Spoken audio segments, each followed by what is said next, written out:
Welcome to my Conscious Podcast. I'm Jessica Klingsborg, and this is a podcast where we dive into our inner worlds and the incredible skills hidden inside us. It is a space for honest and meaningful conversations where our guests share their stories and insights from their life experiences and journeys of self-discovery. Quinn Stainfield-Bruce is a leadership coach, cultural strategist, and founder of Humanness, a pioneering approach to transforming the way we work by restoring humanity at the heart of business. With over 20 years of experience, Quinn's journey began at just 18 years old when he launched his first consultancy, The Youth Conspiracy, under the bold mantra, by youth, for youth. He went on to partner with some of the world's largest brands, including Unilever, P&G, Nestlé, McDonald's, Adidas, Barclays, and many more, helping them access their insights and creative power of emerging generations. Quinn's work is deeply informed by his academic studies in Indian Buddhist Philosophy, Taoism, and Japanese art, as well as a personal spiritual journey that has shaped his human-first philosophy. Through Humanness, Quinn works with leaders and organizations to address what he calls the incoherence between business structures and human needs. He's developed a diagnostic tool to measure this misalignment and help companies implement lasting, measurable cultural change. At the core of Quinn's mission is a belief that qualities like compassion, vulnerability, intuition, and creativity aren't just personal traits. They're essential business assets. And in an era of increasing automation and disconnection, he's inviting us to lead from a place of authenticity, purpose, and soul. Today, we are going to explore why engagement at work is so broken and how humanness might just be the most powerful tool to fix it. So here's the truth. Your people are your most expensive and yet your most underutilized asset. And in most organizations today, there's a deep, often unspoken incoherence between how companies operate and what people actually need to thrive. It's not just about perks and policy.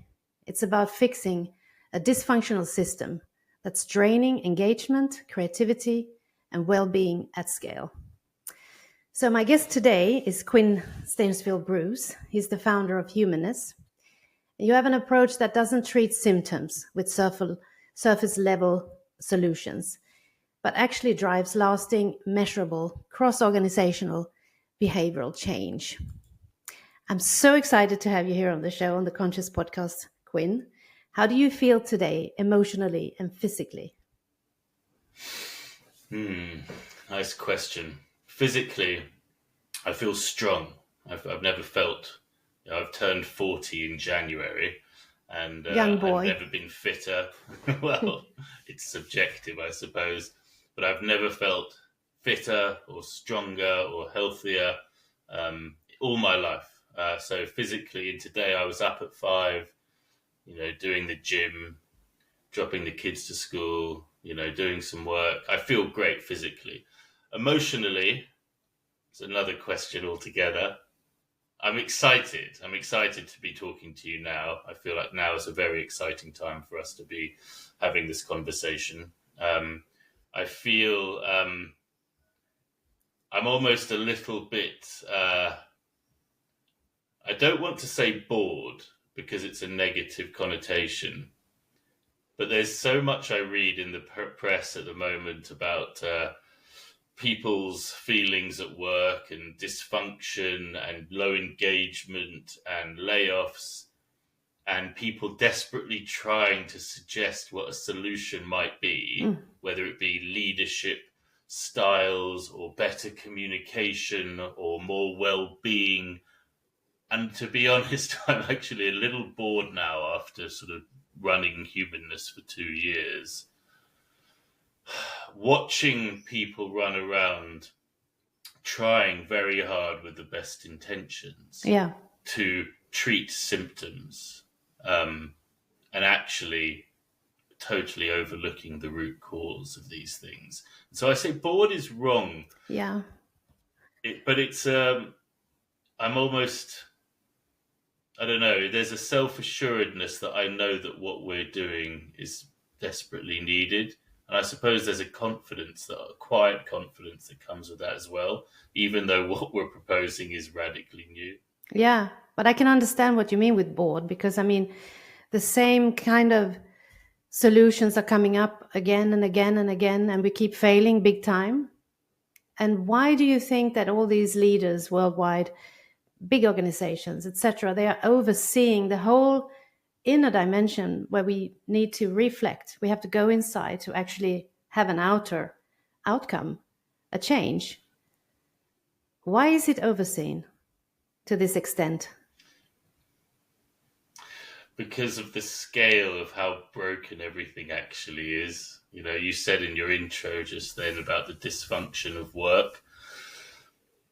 It's so broken, Jessica, Oh my God, yeah. that the scale of the problem is so huge that even considering what would be required to reverse it is just too much. Yeah. It's too much for anyone to consider. And so it's not that anyone is bad or that the leadership don't care necessarily. It's just that the problem is so endemic, right? Like I'll give you an example. Yeah. Some stats came out a few days ago from Microsoft, right? So this is Microsoft's own data. Yeah. And they said, so it's based on like Teams and Outlook and all of the things. And they said, right, so first of all, people get an average of 117 work emails a day. This is an average. And then you get 153 Teams messages a day. And then 50% of the meetings that you'll have in your day are ad hoc, meaning that they're sort of unscheduled. And I think it's something like 2 minutes, they said. On average, you have 2 minutes before you'll be interrupted throughout your working day. It's just take a moment. Yeah. What about deep attention? How can we stay focused? Put all of that, put the deep attention, put the focus, put the well-being to one side. Let's just look at that as just for a second. That's only Microsoft's data. What about WhatsApp or social media or just old school telephone calls, right? What about all of that? And if we're dealing with a situation where you've got 117 emails coming in every day that you're supposed to work through, like if that's the intensity, there is no way a human being can function in that environment. And what is being proposed as the solution by Microsoft, right, for this problem? An app. AI, right? More tech. More tech. More tech, right? And as Einstein said, we cannot fix the problems of today with the same tools we used to create them. And yet here we are in this, what I think is a dystopian mania where 153 emails a day that I'm supposed to take seriously, let alone everything else, let alone be creative, let alone be innovative. Dare I say it, enjoy my working day, right? Let alone human connection and well-being and peace of mind. Yeah. Before we even get there, I'm talking about just simply functioning, right? But those stats, that's just the day-to-day, right? That's that's what work is today. That's how broken it is. How do you turn that tide, right? How do you go from there into something that is cathartic and human, right? And if I was a leader, I'd be saying it's impossible. Like, it's just, how do you do it? And this is the thing, is that the biggest issue that we're coming up against at Humanness isn't money, right? No. It's actually not, like, I've been dealing with multinationals all my life. It's not about finding budget to do innovative new things. It's time, right? Nobody has time to do anything, right? At all, almost. Why? Because it's filled up with shit. Yeah. It's filled to the brim with absolute crap, and people don't even have a second to behave differently or to think differently, right? So when I say it's really broken, when I say there's something that's it's systematically ingrained in work culture that is totally broken, really, really screwed.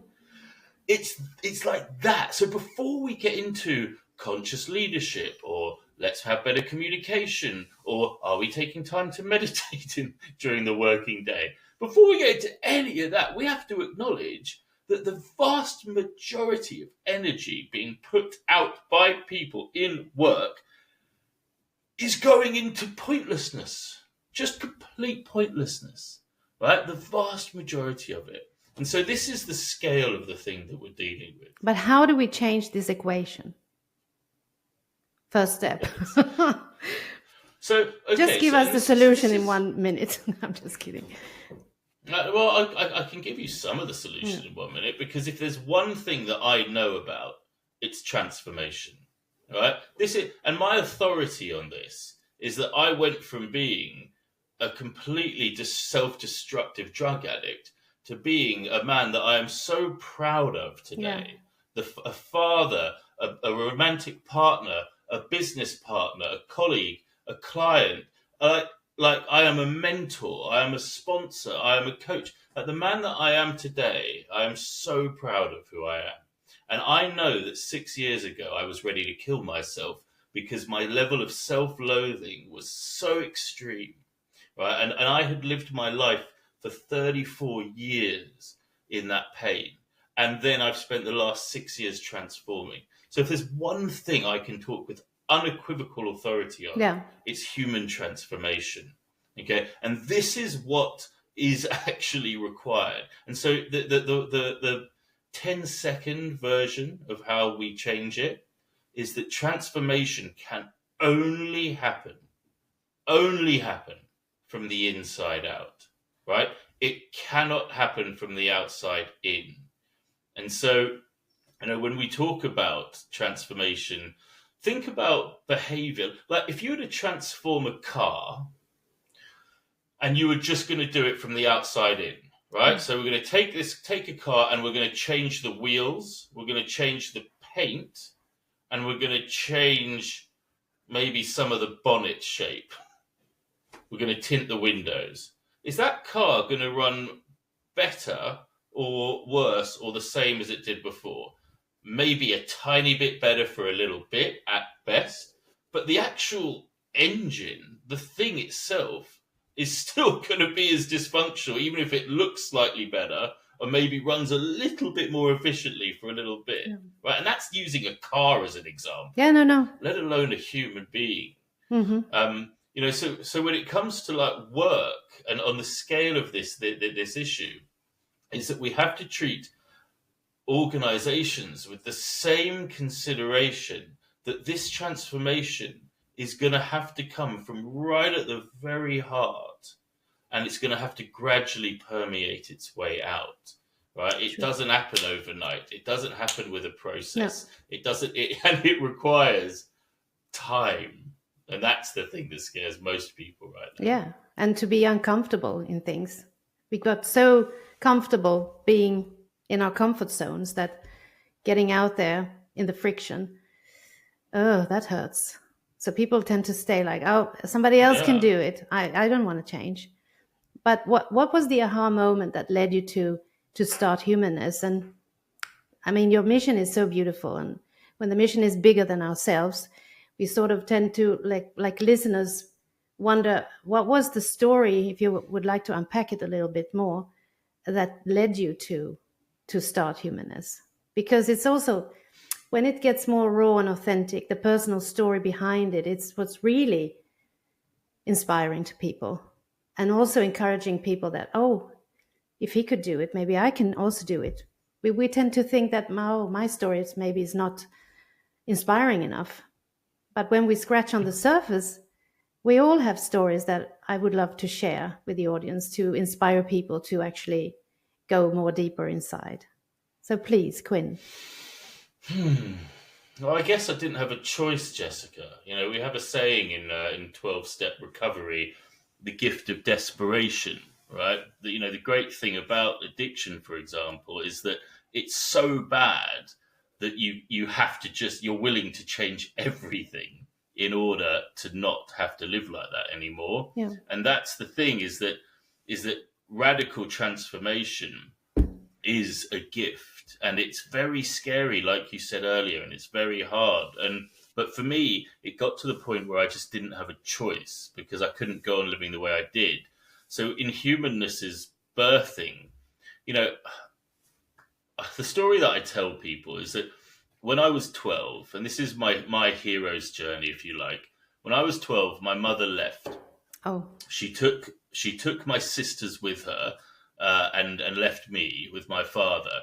Now, my whole feminine was removed in that moment.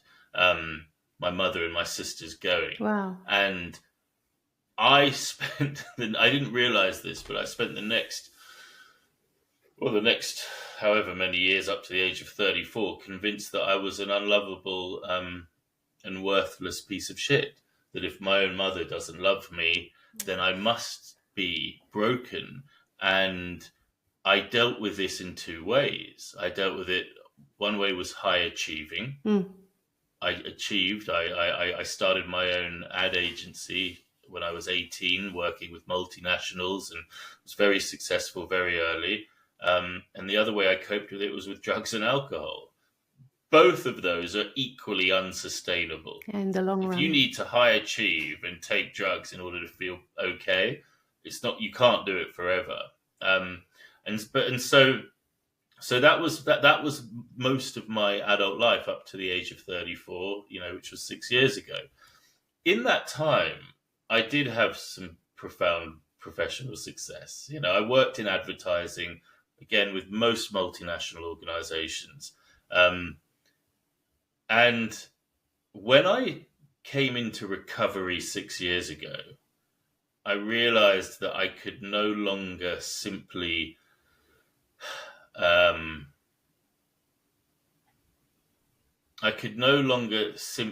work to just help sell more things.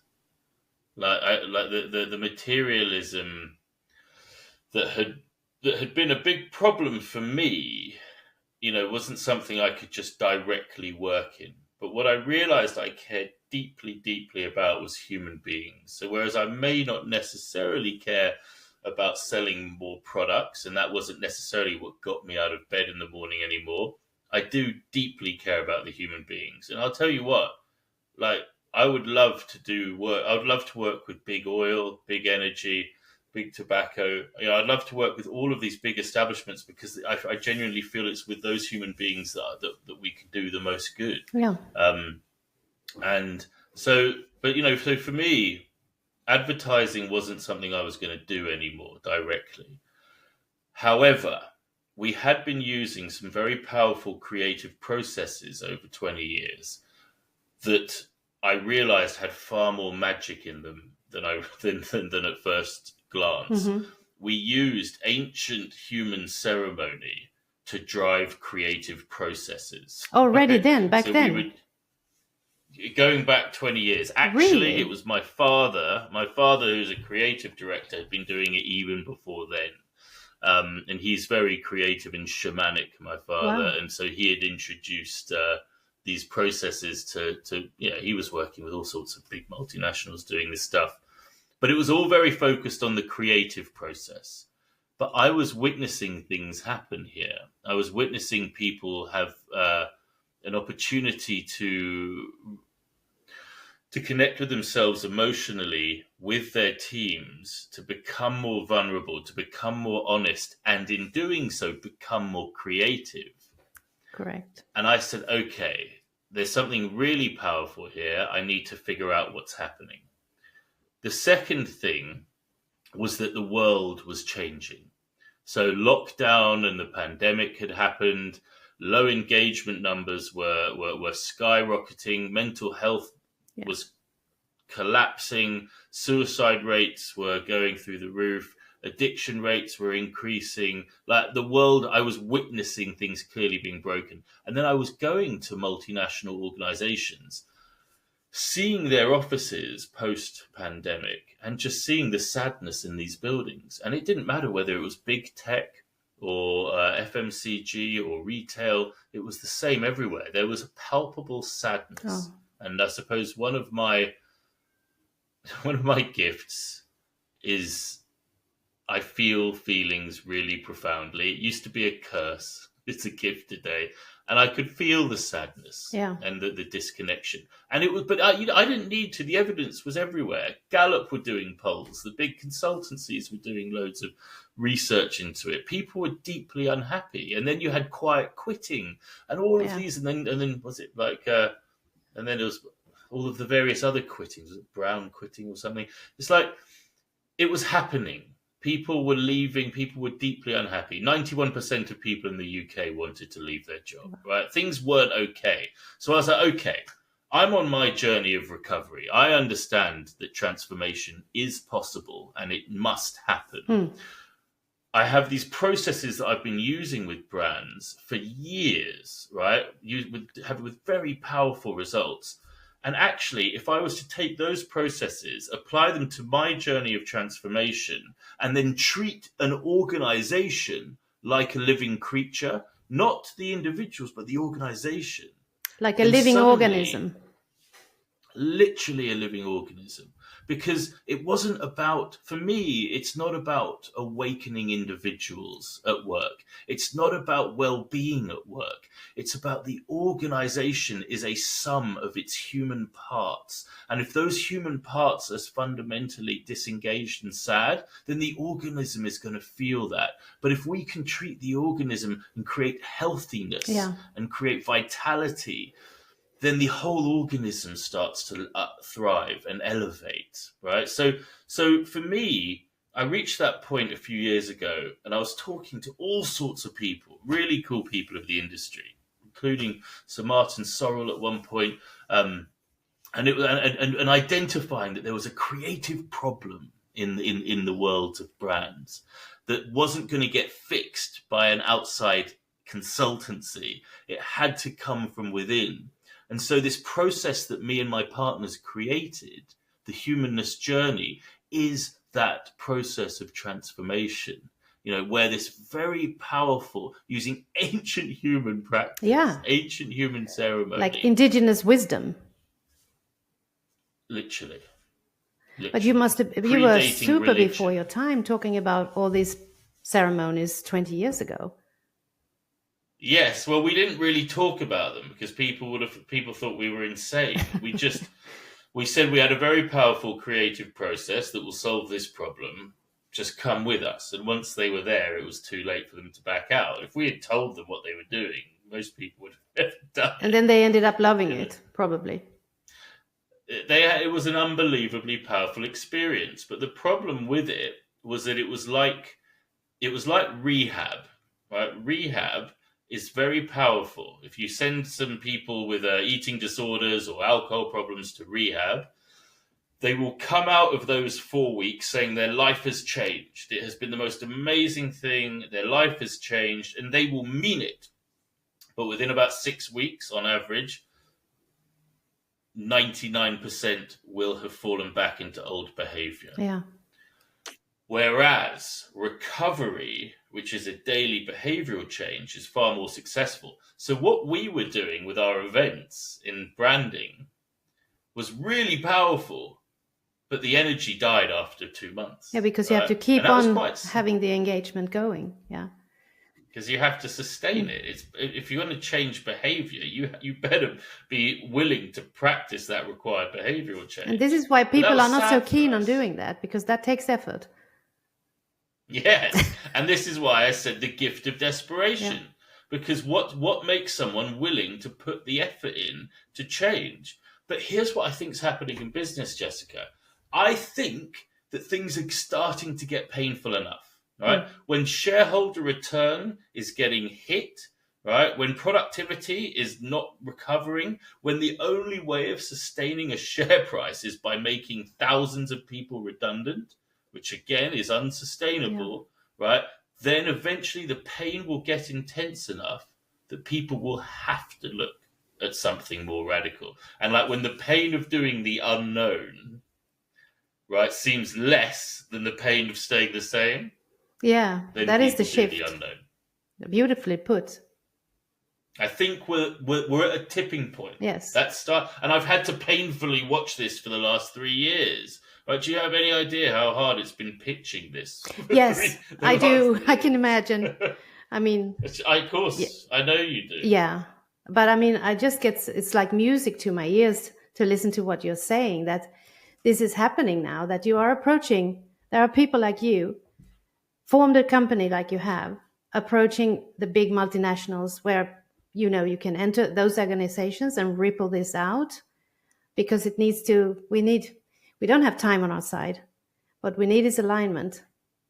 And then change can be quick, but transformation is longer. How could you elaborate on that a little bit? Well, the transformation doesn't have to be long. The transformation can be instantaneous, right? It's just about sustaining it. So what do I mean by that? The problem we have at work is that people are in fear. Right? This is the issue. Here is the secret sauce. Here is the thing that if people could just understand, everything could change. Everyone at work is fundamentally in fear in one degree or another. It might be a mild anxiety, or it might be abject terror that they're going to lose their job. Whatever it is, there is this frequency of fear. The science is this. It means that your brain waves are in a state of high beta. High beta brain waves release all sorts of chemicals that cause all sorts of problems in the body. Right? Things like cortisol. Great for very short periods, but if you are having cortisol pumped through your system for a sustained period of time, it will cause huge health implications. And that's one of many. Could be digestive, could be heart related, could be anything. Yeah, the right? Body is manifesting it it shows it in one way or another.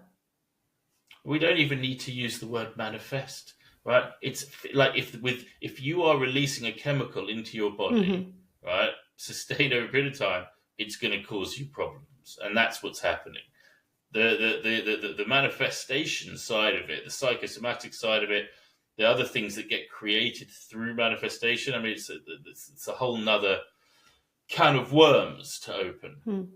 But the thing is that if we can move from a place of fear, from a place of high beta to a place of creativity, which is alpha brainwaves, which is theta brainwaves. If we move from there to there, everything about the human condition becomes receptive to change, receptive to ideas, receptive to innovation, receptive to growth. Because you feel safe. Because you feel safe. Because you feel safe. But how do you feel safe? I've done a lot of work around this. Safety is trust. Really, trust is safety. It's a sensation of feeling held. Who feels safe, hand on heart, at work? Who really feels safe? I don't mean safe from physical threat. I mean, if you don't feel safe from physical threat, you really should get out of there. But do you feel safe? Do you feel safe to not only perhaps be yourself, but actually just that the environment has you, right? In order to feel safe, you must have someone that you can be vulnerable with, where you can reveal your heart to. And that person holds that, and then they share back, and you hold them. And over time, you build foundations, and that is the trust. Right? That is the safety. But it must come through honesty. It must come through vulnerability. And in order to be honest and vulnerable, one must be brave enough to do that in the first place. And that's something the leadership team can be doing, is demonstrating that level of vulnerability, right? But in order to get to that alpha brainwave state, that place of safety, right, we have to move from where everyone is today into that space. If people can do that, then all of the other things can be taken up. The well-being stuff, the culture stuff, the purpose stuff, the new strategies, the new collaborations, cultures, like everything people are trying to do at work to try and make things better and more successful and more productive, right? First of all, we have to open the doors to allow that stuff in. And that's what nobody's talking about, is that those doors are firmly shut right now. Yeah. And unless we move people from fear to creativity, they're going to stay shut. And that's what the Humanness journey is about. We have no interest in being strategic, creative. We have no interest in having any answers. We only care about shifting people from that space to that space. We want to just create the environment where human qualities can emerge, right? My business partner Axel and I talk about terraforming. We want to create terraforming, which is like, I think it's like the way that we talk about it is we just want to create the ecosystem, the environment where these things can flourish. Right now, work is a hostile place for creativity, right? It's a hostile place for risk. It's a hostile place for courageousness. It's a hostile place for honesty, right? And we need to change that, because if we change that, then the very intelligent human beings who work in these organizations will be able to figure everything else out, no problem. Right? You don't need a consultant to help them with that. They just need to be able to be more human together. Yeah. You know? So how do you approach bigger organizations versus small SMEs? Is it easier to get into the SMEs, the smaller companies, and talk with a CEO, or do you need smaller teams in a bigger organization and take them by the team? Small groups. In all honesty, our focus is multinationals.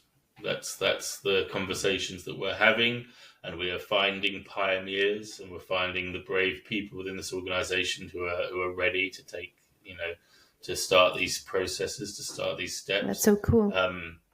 I also think it's the big organizations that are in the most pain, and arguably it may be easier to start with small, medium businesses, but I see the biggest problems and the biggest pain points in the multinationals. And I also see the opportunity. I also see that's where the budgets will be to be able to invest in these things. Like I said, it's time. The great oxymoron right now, Jessica, is that people, the idea of making time available to do something that will actually fix the problem.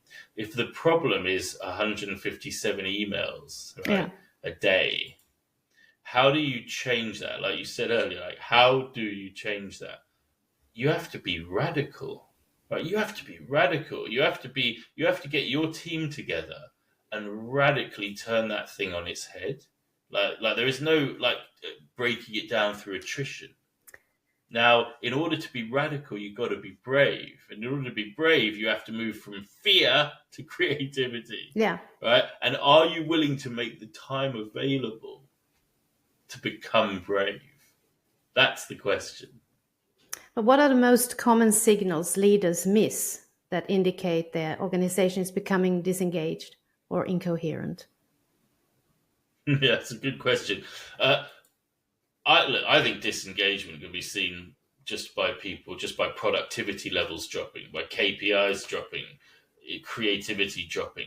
But if I was to be colloquial about it, it's things like constant nagging, constant scapegoating, constant blaming of the leadership for things. Meetings where people just end up sort of attacking each other or just not really engaging at all. People just not really showing up or turning up. But I also see it. The thing I've seen a lot is what, when it's particularly post-pandemic, and it's this thing with remote work. It's that people feel that it's okay to allow their anxiety or social insecurity to justify not being a part of something physically. It's like the remote working thing. It's like, I can just, Zoom is enough. Let me just hide at home on my screen at Zoom. I don't want the human connection. But that's the thing, is that it's the lack of human connection that's the problem. Once upon a time, I was reading up about Cadbury's, the British chocolate brand that sold to Mondelez. They were founded in the 1800s by the Quaker family. and they pioneered all sorts of corporate social responsibility. So in a time when factories were in cities, terrible conditions, they bought this village and they built these new houses for all their factory workers. They instigated the 8-hour day. They had no child labor. They had all this free healthcare, all of these things, just in order to cater for their team. They went out at a time when this was just not being done and made sure that their cocoa plantations had no slavery on them. Because even though the British had outlawed slavery, there were still Portuguese colonies, etc., that were still doing it. And so they went out and they had all of their suppliers, of cocoa, not comfy. They were doing this in the 1800s because they had this deeply spiritual, human principled core of their organization. And so I've completely forgotten the point of what I'm telling But it's lovely to listen to you. Yeah. Now, reconnecting that, they were more aware of the spiritual transformation back then. It was born out of that. Oh, yes. So now I remember what my point was. The point is that even then, for the next 150 years, let's say up until the pandemic, we all went to an office, really, and we worked with our team. Like, we knew people. Like, we hung out with people. Like, even if we had to commute for 2 hours, it was like you sat with people. You smelt them. You touched them. Maybe you were in each other's energy fields. Like, you can't not quantify that as this powerful thing. And now we are disconnected. Like, and this is what I'm seeing, and this actually makes me angry. What you see is teams come together once a year, maybe in multinationals, like for 2 days. Yeah. Right? They come together for 2 days once a year.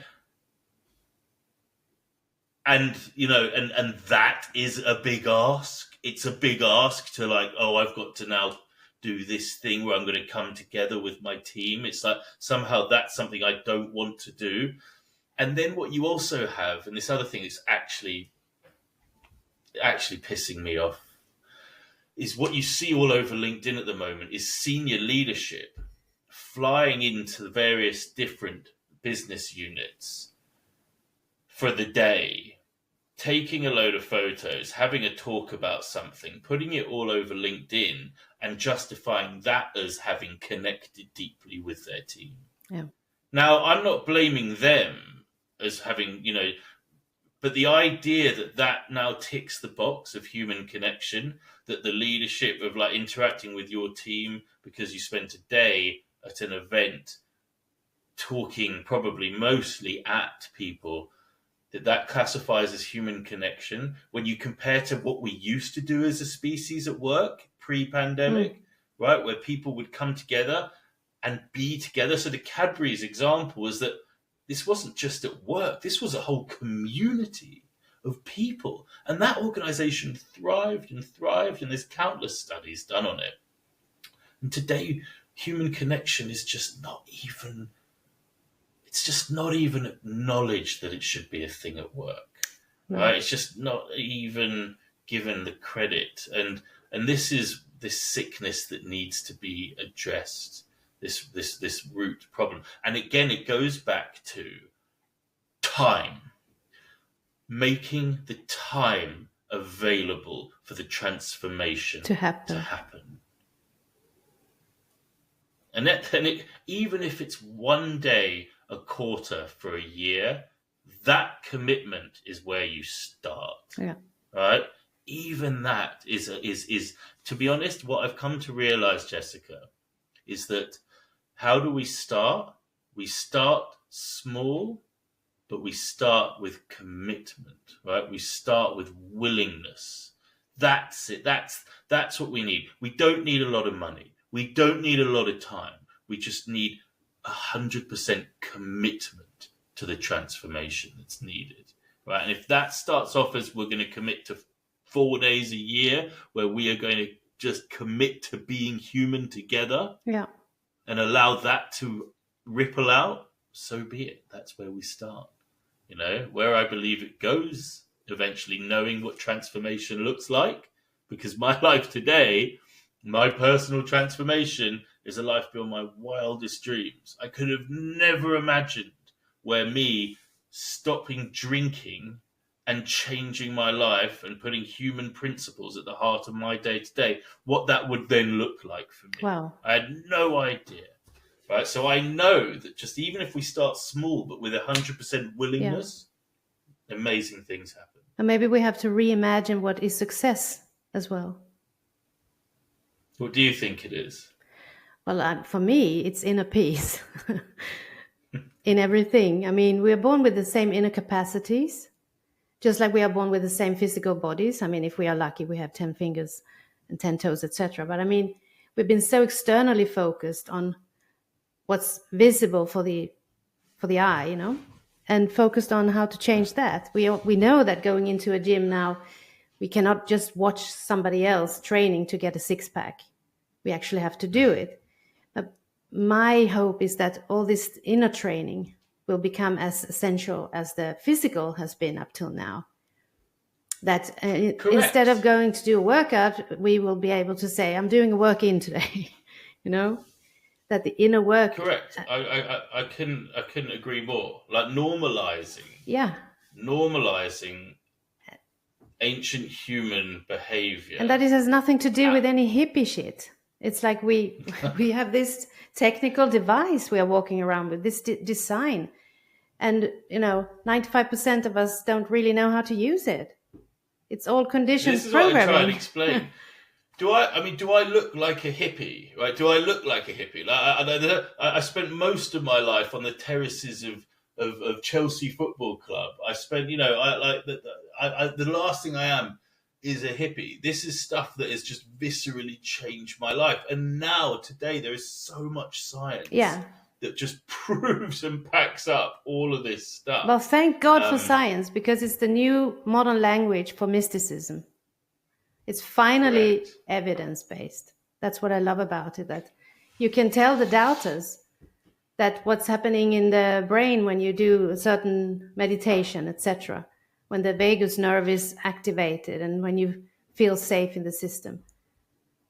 And I'm really lucky because I get to mentor lots of graduates who are just literally leaving university. And I tell you, the millennials, I'm a millennial just, and it's like, we definitely started talking about feelings a bit more actively. And, if it wasn't for recovery, though, I wouldn't have come to understand these things. But you look at Gen Z, for example, they behave very differently. There is an emotional awareness about that generation. And this is people, they're coming into the workplace, and no wonder they're walking in, looking around and going, fuck this. Yeah. Right? Because they can feel energetically what's going on. And like I say, I'm lucky to mentor a lot of these guys and girls, and they get it. They're like, I need to know what my purpose is, because going to a big four consultancy and making loads of money and affirmation is, I can tell now at 22 years old that that's not okay, that's not going to work. And I'll tell you something else. I won't name names, but I was made aware that the average life expectancy of a big four consultant partner after they retire, right? The average life expectancy is 5 years after they retire, right? And then most of them retiring at 60, right? Now they have this data, the big four, because they pay the pension, so they know. Now that's really scary. So you work your ass off at a big four consultancy so that you can get the affirmation and the money and all of the things to do an exit, and then retire and die in 5 years. Now I'm not criticizing anyone's life choices, and don't get me wrong, I would love people to look at me with the same respect they might give a partner at a big four consultancy, right? So there is an air of jealousy there. I can own that, right? But I'm talking about Gen Z coming in and looking at this and going, nah. Like, at the same breath, there are many Gen Z who do desperately still think that's where they want to go. They're just going to figure out very quickly that it's not the right place to be. And then you look, and like it was only 3 weeks ago, McKinsey made layoffs of 10% of the workforce. So they're not safe either, And then what's the mindset? Well, it's okay because we just have more people coming in. But no. Forgive me for interrupting. Is Humanness working also with business schools and universities? Because I think that you have a great work to do there as well. I hope so. I know that my business partner, Axel, and I think you're going to be talking to him, he's talking to business schools. It's definitely his environment, I suspect. But yeah, the truth is I see Humanness touching everything one day. I see it touching education.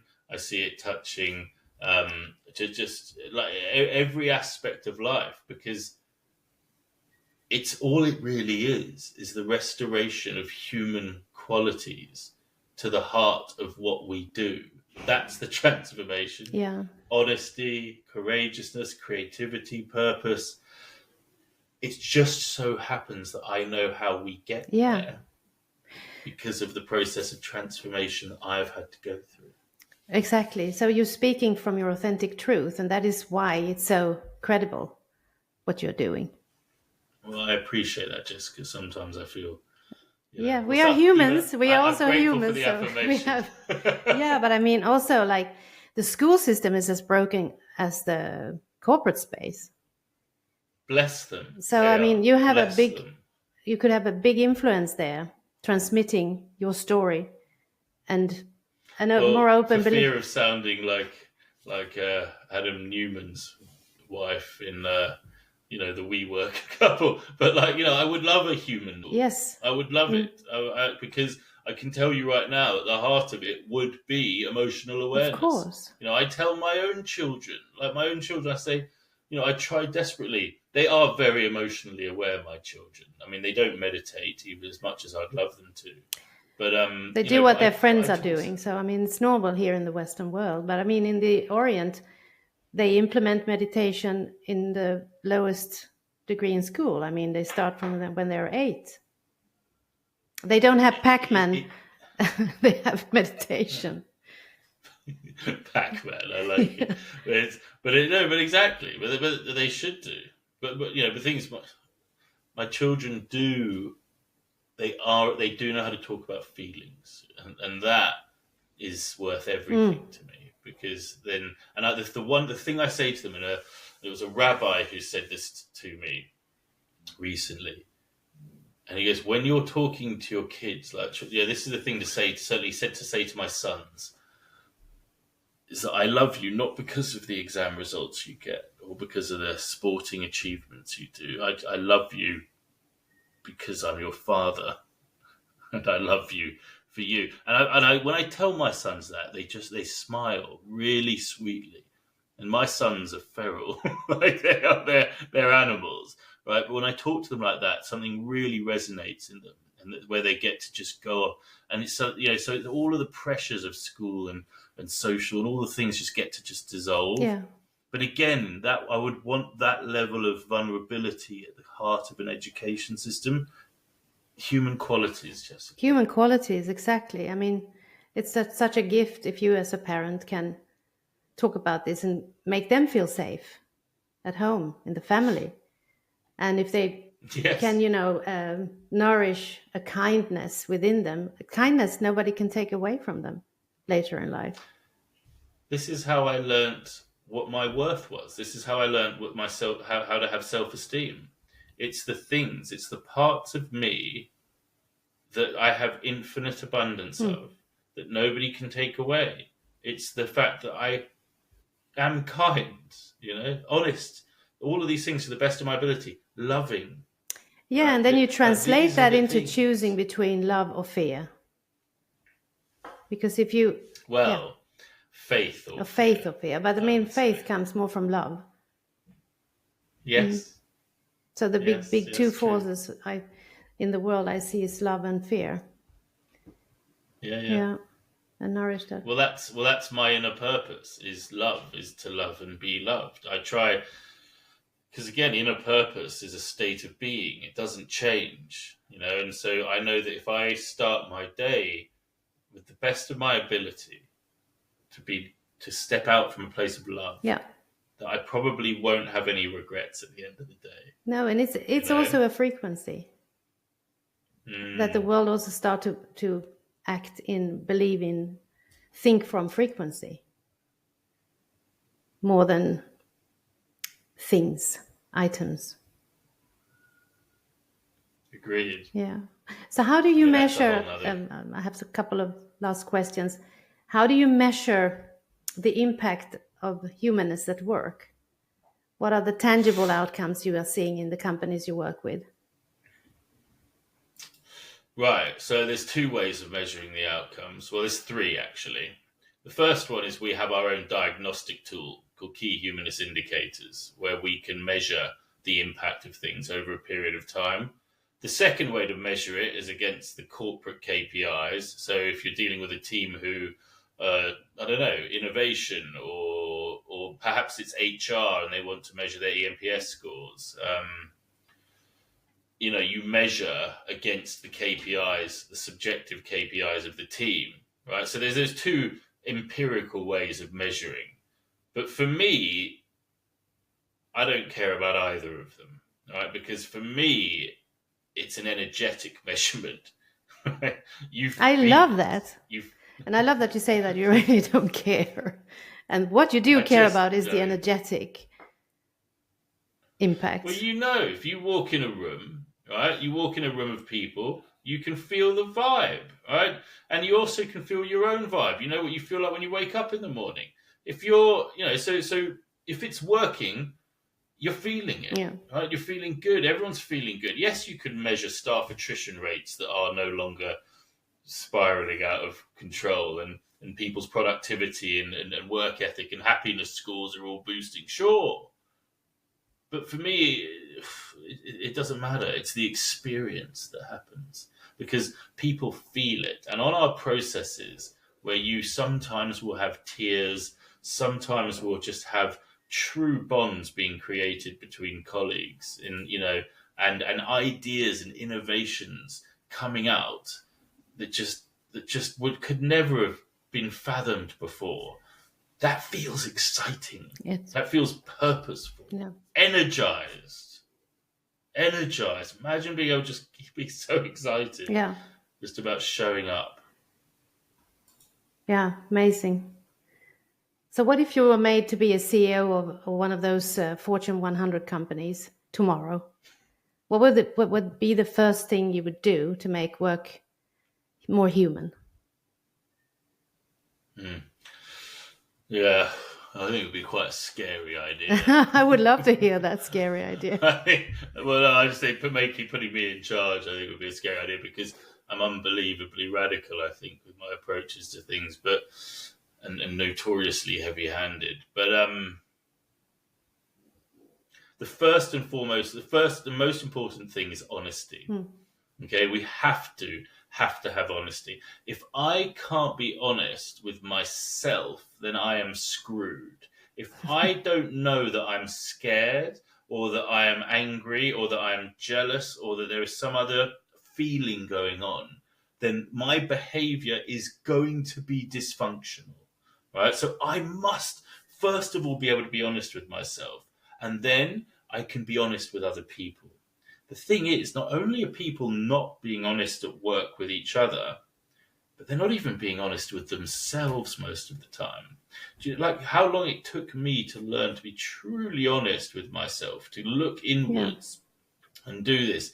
So the most important thing that happens is that, first of all, people learn how to be honest with themselves. Because many people think they are.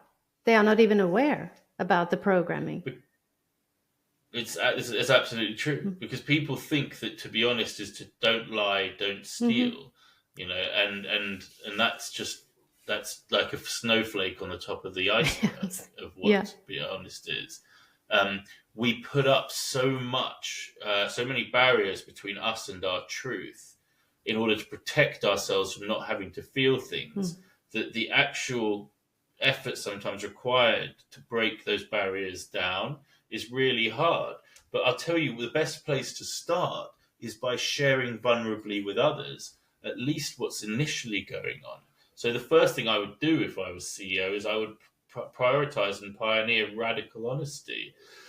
I would create the environment where people feel safe enough with each other to be honest and vulnerable. And in doing that with each other and feeling and having an environment where people are safe, do feel that sensation of safety, that then they will start to be willing to look deeper and deeper, knowing that they're held. All of the conversations I have with HR professionals, it's always the same thing. If they had a magic wand, they would want people to feel safe. Yeah. Because until they feel safe, nobody will be honest. And if they're not being honest, then how can HR serve? Yeah.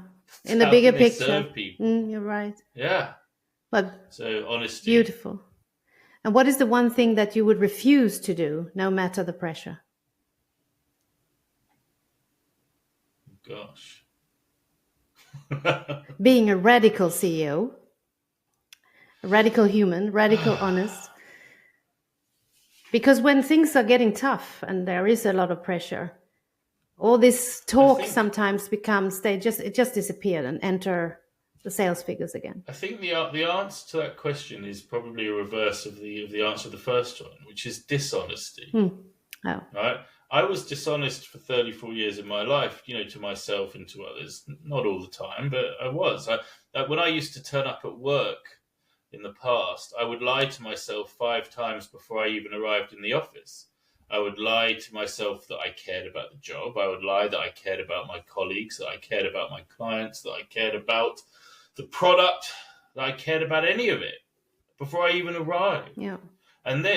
But I had to then tell myself that I did care about all of these things and then try and work, right? So if there's one thing I know that is not an acceptable modus operandi for anything, it's conscious dishonesty, right? So being dishonest to myself, to my purpose, to my morals, to my values, to how I feel, that would be the absolute no, right? Even if I remember the first meeting I had with I'll say it. I had my first meeting with Sir Martin Sorrell, and he's a bit of a hero of mine from advertising perspective. Yeah. And the first thing he said to me was, "Hey, how are you feeling?" Or like, "How are you?" And I just said, "I'm really nervous," which is super honest. It was the first thing I said. I just said, "I'm feeling really nervous." He was like, "Oh, okay." And I was just like, "Yeah, big deal for me. Very exciting." I mean, it was fine. Yeah, but didn't that dismantle the nervousness? Just took it away. Well, of course it did, because it's out, and this is what I learned. Whereas for me to, you asked me at the beginning of this call, you said, "How are you feeling?" If I had gone, "Yeah, really good," like I'm not just really good. It's like that's why I struggled. I was like, well, I'm bored, I guess. I'm bored of knowing what the answer to a lot of these problems is and having to figure out ways of explaining it, that people be brave enough to take up. But I'm also really excited at the same time. It's a weird one. It's a weird one, yeah. Which was leading me to one of the questions that I want to end this podcast with, to ask you, what are you excited about personally today and also globally, because we are also living in a very interesting time right now on Earth. I was thinking about. I was worried about what you were going to ask. I was thinking, do people sometimes get given these questions in advance to think of a clever answer? No, but that's why I didn't do that, because I wanted to be spontaneous. If you can't think of anything, it doesn't matter. It's okay. No, I've got a thing. I just, I'm going to worry about whether I could think of something better later.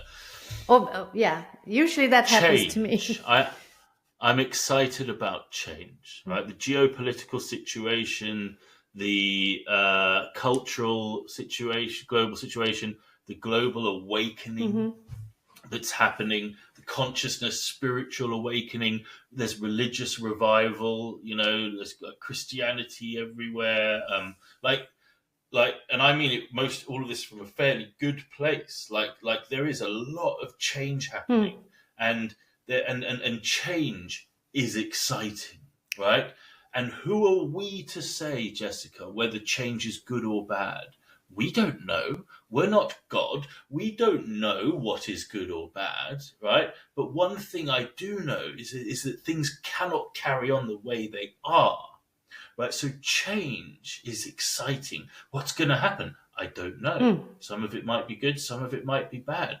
But there's definitely something happening. And that is exciting, right? Because now we're on a wave, right? Now we're riding something. And it's like, okay, where is this going to go?